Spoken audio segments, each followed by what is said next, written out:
Hello, and welcome back to Jurg's Take on Politics. Today we'll be looking at the most recent South Australia state election and looking at the numbers and seeing how much Australian politics has changed with this event and why it has changed so much. So let's dive in straight into the preliminary results.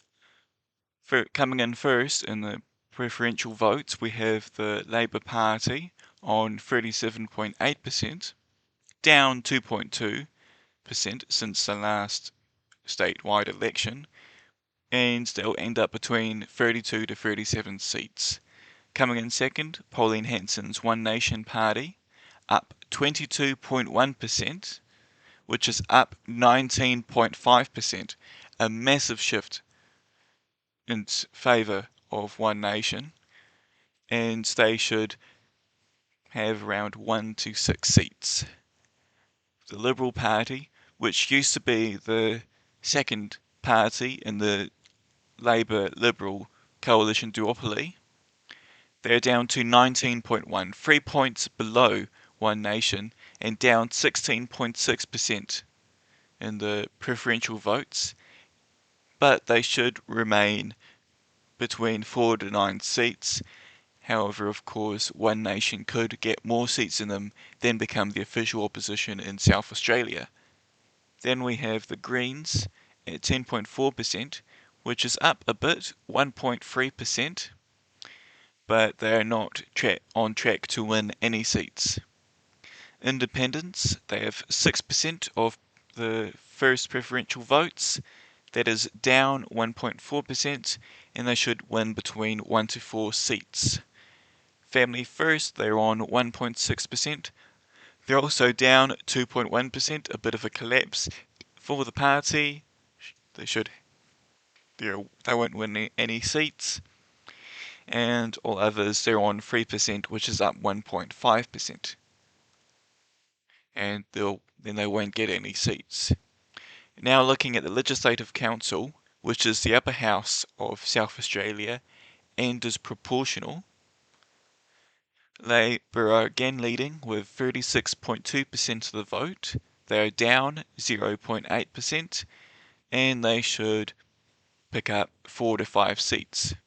Second is again the One Nation with 24.1%, up nearly 20 points, and should leave them with 3 seats. Liberals again coming in third, 17.9%, over 7 points. No, 6 points. Sorry. 6 points below One Nation and down 16.5%.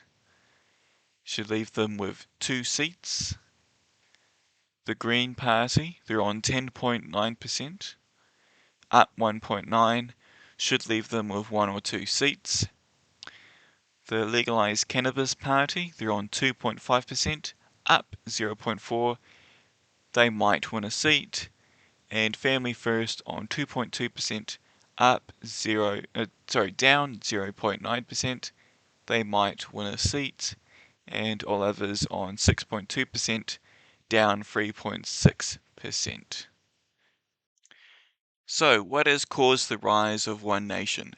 Well, firstly, you can look at the coalition, with the National Party leaving the coalition, then getting back together with Liberal, then again splitting off from the coalition, then getting back together again with the Liberals, which will have caused a lot of uncertainty to voters and would make a lot of voters think that maybe the coalition is not right to lead the country and the state. But the real observable trigger point, which led to the sudden rise of One Nation and overpolling the coalition, was the tragic anti-Semitic Bondi Beach shooting, who were inspired by ISIS. Now, of course, one thing that does need to be discussed when talking about this event is the hero who stopped the 2 gunmen being a Muslim, which of course directly pushes back this idea that all Muslims in Australia are anti-Semitic and want to kill Jews. That is not the case. However, there is a concerning amount of anti-Semitism within Australia that does need to be addressed, which this attack clearly highlighted. This leads us directly to the winner of last night, being Pauline Hanson, who has been Australia's biggest critic in the Senate of Islam, particularly as shown around burqas.